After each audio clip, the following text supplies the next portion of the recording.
you have to make sure that you're creating a place where people belong, where they matter, and where they can be seen.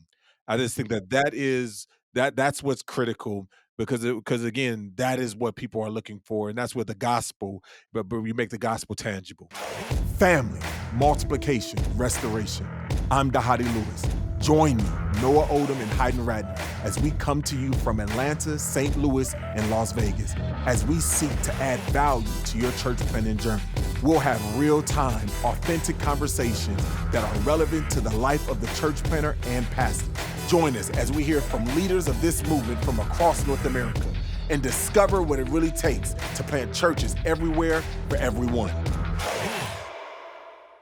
The world tells us our differences should divide us. But the gospel, it has a different story. Our mission, our calling, His command, is a mission that unites every Christ follower in a way that stands out, a way that doesn't make sense to the world.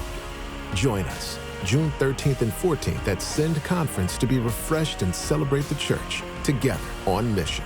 A free event hosted by the International Mission Board and North American Mission Board of the Southern Baptist Convention. Learn more at sendconference.com. Welcome, everybody, to another episode of the We Are Send Network podcast.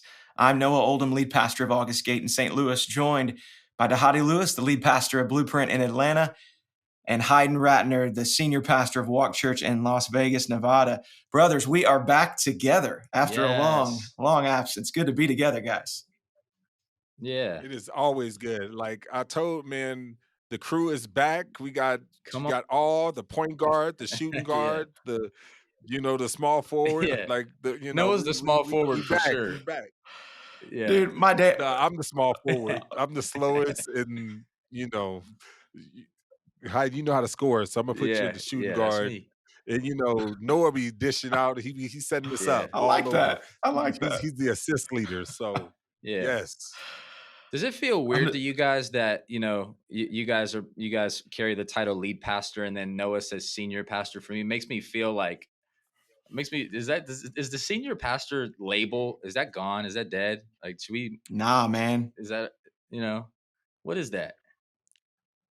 I was just gonna say, man, is this a part of like it just shows your upbringing? Were you raised in the church? Were you raised in the church? I wasn't raised in the church. No, I know. That's why I said I knew you wasn't raised. So I'm trying to be like, where did you, but Vance, is he a lead pastor or a senior pastor? Yeah, Vance is senior pastor at Hope Church. Shout out to Hope. I think I just, that's family. So I'm doing what I see. You know what I mean? Yeah. Yeah, it's really funny. I learned the senior pastor growing up, took on lead pastor because one of my church planting kind of mentors had that title. He then went to plant another church, and he used to teach against the title senior pastor. He'd say Jesus is the only senior pastor. And now that he's leading another church, he has the title senior pastor. Yes. Excellent. Oh, man, it's good. Hey, guys, today we're going to take on a subject that I think is relevant for every church, not only church plants, but every single church. And it's the subject of membership. It's been really cool. We've been getting a lot of people sending in questions, feedback. And one of the questions that came specifically to Dahadi. I think they got his secret personal email somehow, but they sent him an email and said, hey, Dahadi, I'm wanting to know, when should a church plant institute membership? Wow. When should a church plant institute membership? And I think wrapped up in that questions are all kinds of questions about membership. What is membership? Why have membership? Who are members? So I'd love to tackle that today. First and foremost, let's just talk about that membership. What has been your journey of membership in your church? Dahadi, man, let's start with you. Well, Noah, first of all, I loved your gracious introduction. I mean, you guys, for those of you who are listening right now or looking, the real thing was I didn't know how to answer the question, so I asked these brothers to get on to help me and to spare me in answering this question. So I appreciate you brothers giving me some insight and getting my back. We got your back. As we got your back. As we jump into this topic Now, membership is one of those things I think for us at Blueprint is something that it's critical, and really for us, we always talk about this idea of family, that the church is not like family, but it is family. And so if the church is family, we just really wanted to know very clearly who is the Mm. family, you know. And so when we talk about it, we talk about it just simply that, like that. When I go to my house, like there's probably going to be other kids in my house, other people in my house, but there's no distinction, there's no confusion of who I'm responsible for and who I'm not responsible for. But while the kids are in my house, I'm responsible for them. Yeah. But when they leave my house, I'm not responsible for them. You know, but when my kids are in my house, I'm responsible for them. But when my kids leave my house, I'm still responsible for them because they're family. Yeah. Mm. And I think that that was one of the foundational things of why we says we have to, you know, have memberships. We have to have clarity, you know, of who's family in there. And so that was something that we put on very early, because it's about discipleship. It's about disciple making, and we need to be very clear of who we're committed to in terms of making disciples. So it's been in our DNA since the beginning. It's, you know, and something that we see as very important. Now it has different iterations and what that has meaned, and yeah, we'd love to get into that, you know, over the course of today's time. Yeah, what about you, Hayden? I know you were talking like you've had some different iterations of that, and you guys are really even still in process after this Yeah. last season of pandemic. Talk to us a little bit about that journey for you guys. Yeah. Well, our church is 5.5 years old, and yep, we're still in process. We're still shaping what our clear membership pathway looks like. I love how Dr. Dahadi Lewis says it. He says a call to membership is a call to discipleship. And so at the end of the day, that's our primary calling, right? Is to make disciples. We're not called to make church members.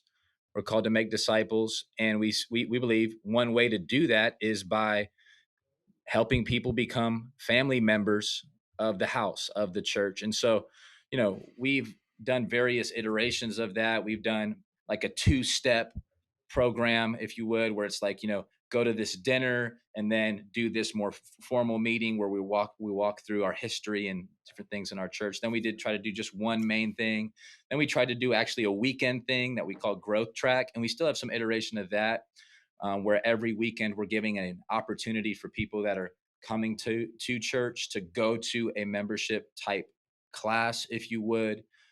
Today, since our church has been so mobile and we're meeting a warehouse, and there's still a lot of setup and tear down component to that, we don't necessarily have a membership pathway that's active today. What we do is we do a thing called the 3-week challenge. So we say whenever we announce it every week in our welcome.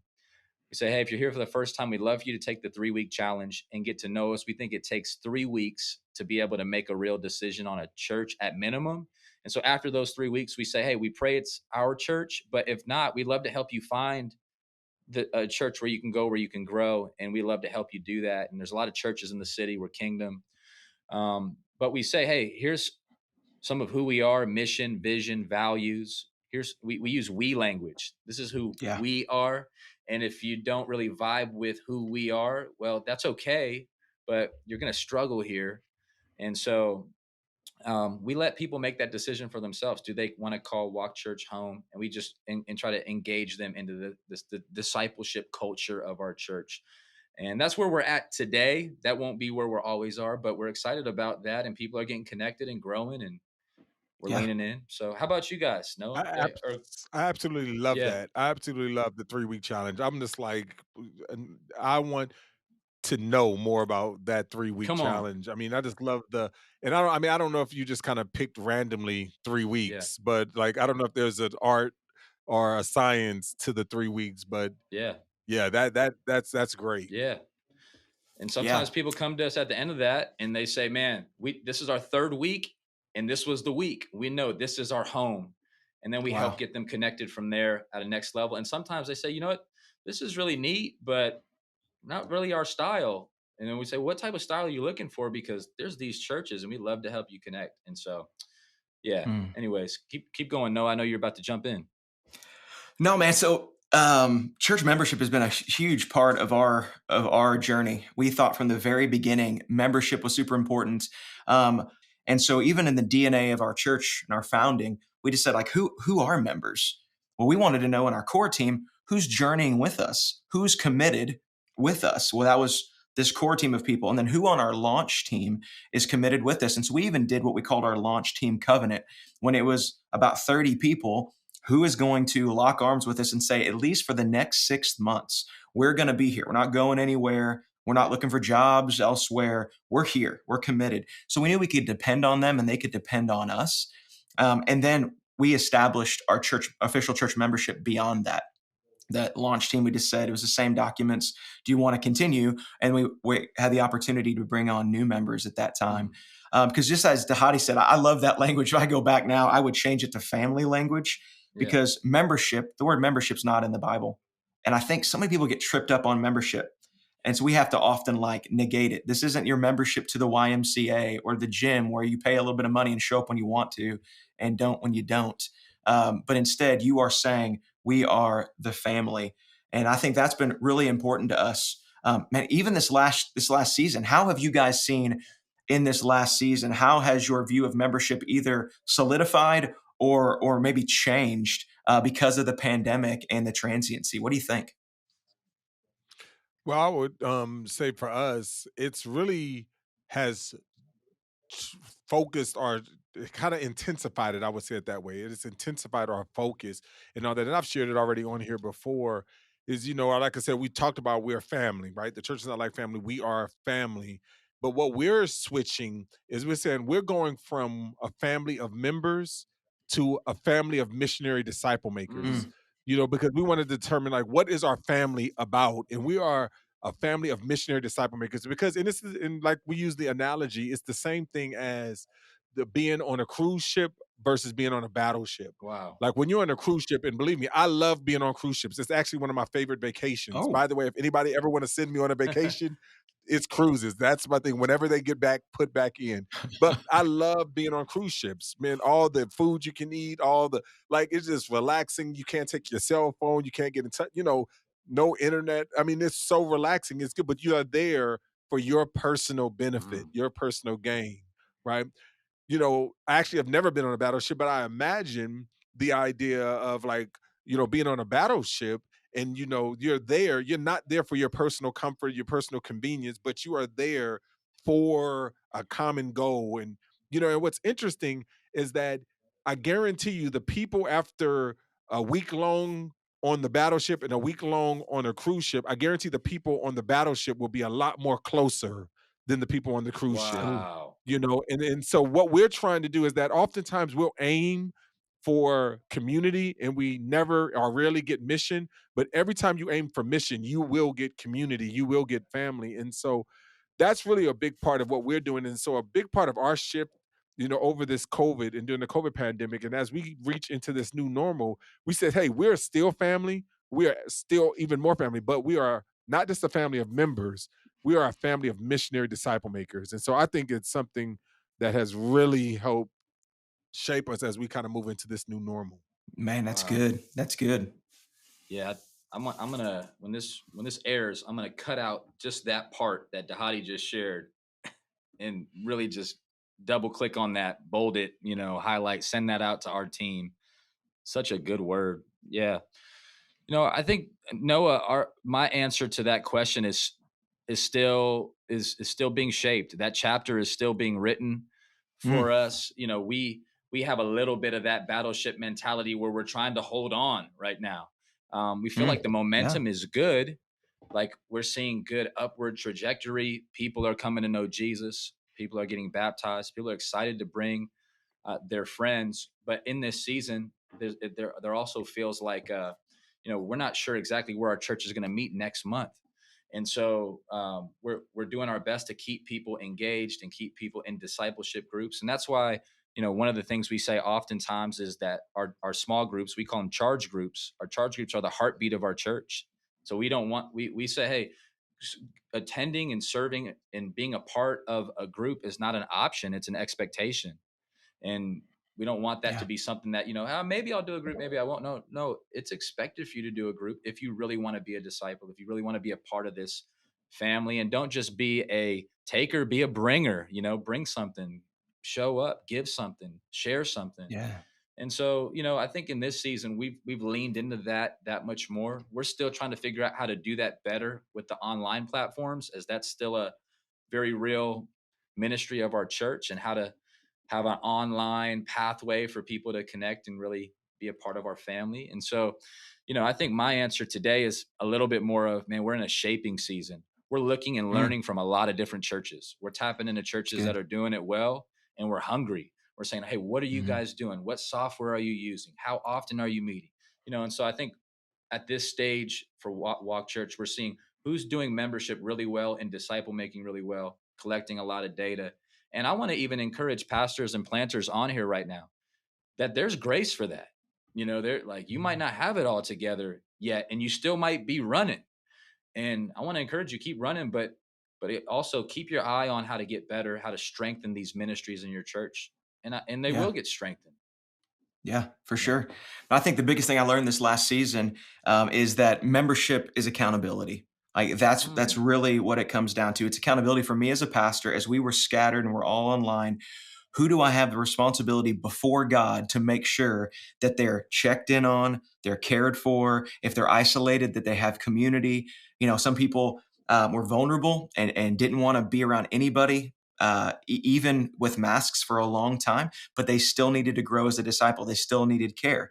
We couldn't say, well, if you don't want to show up to what we're doing, tough luck. We had to say, how do we create environments that everybody that is locked arms with us, that I'm responsible for, I'm accountable for, but also who am I make sure they're accountable? Like if there's somebody I don't see for 6 months, like, are they accountable? Do they need to be held to that standard? Well, only if they're members. And so, as Dahadi said, acknowledging who is family.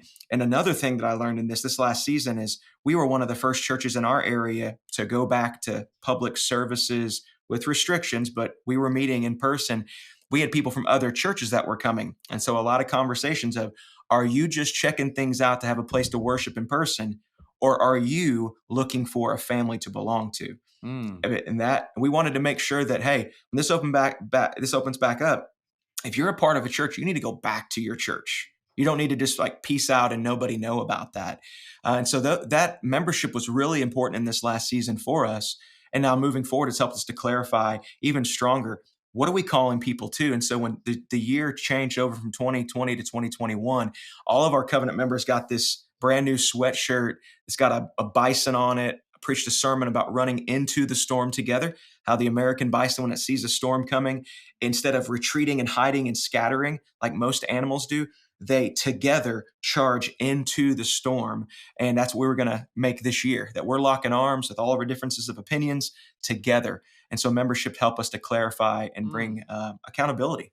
Yeah. So my answer to that question of when should you institute membership? I would say as soon as you believe you need some sort of official accountability, whether that's your core team, your launch team, or your church at large. That's what membership is. It's accountability. What do you guys say? What would you add to that? What would you change in that? When should somebody institute membership?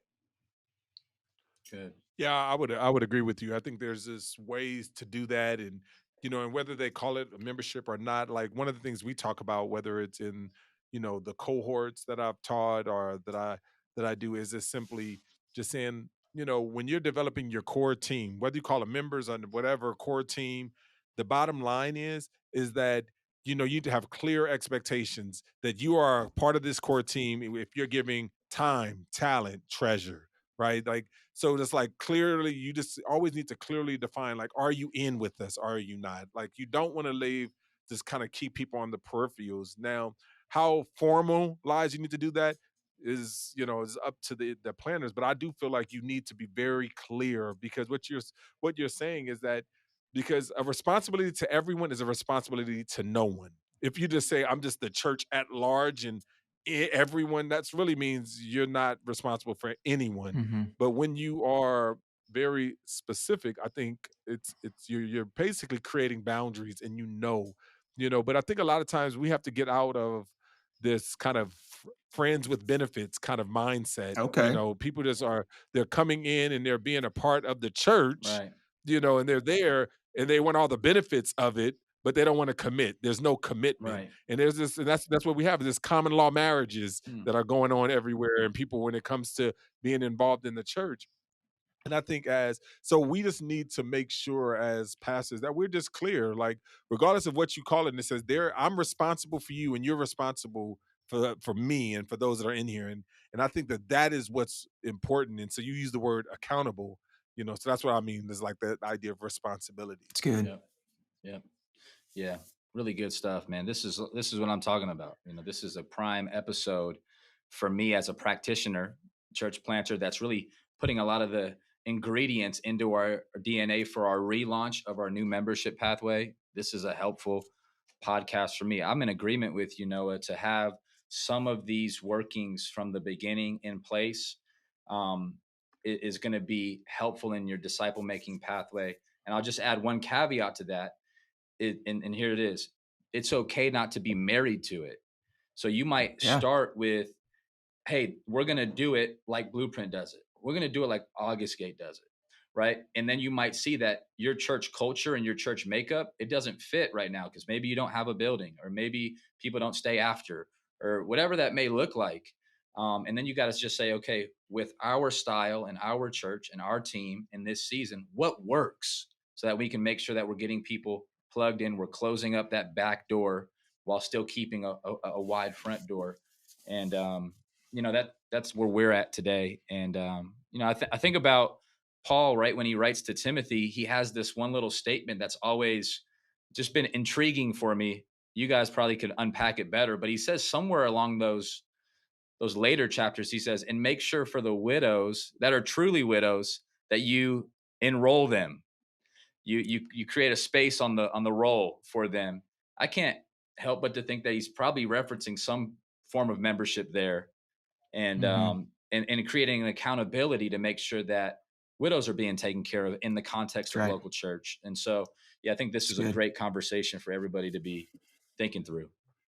Yes. I know we got to wrap it up. Let me just end with this one thing that I would say that's on top of that is that however you just decide how you're going to couch it, how you're going to term it, you have to make sure that you're creating a place where people belong, where they matter, and where they can be seen. So good. I just think that's what's critical because again, that is what people are looking for, and that's what the gospel.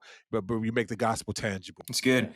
Hey, as we close up, for those who are thinking about membership, I would encourage you, before the what and the when is the why. And so a couple books I'd recommend. The first is a smaller book. It's just called Church Membership. 9 Marks puts it out. And then 9 Marks of a Healthy Church. It's a little bit bigger, a little bit thicker there if you want to read. And then if you really want the beefy read, The Church and the Surprising Offense of God's Love. It's all about membership, accountability, even that buzzword church discipline that so many people think is a negative term. It gives us the why it matters. I think if you read those, pastor, planter, you're going to come up with the best what of church membership for your context. Well, thank you guys for joining us for another episode of the We Are Send Network podcast. As always, if you want more information about church planting with the Send Network, you can text the words Send Network to 888-123, or you can check us out online at sendnetwork.com. Hit that subscribe button, share this podcast, send us ideas for future episodes, and until next time, We Are Send Network. You have been listening to We Are Send Network, a resource of the North American Mission Movement. For more information about today's podcast and other relevant resources, visit sendnetwork.com.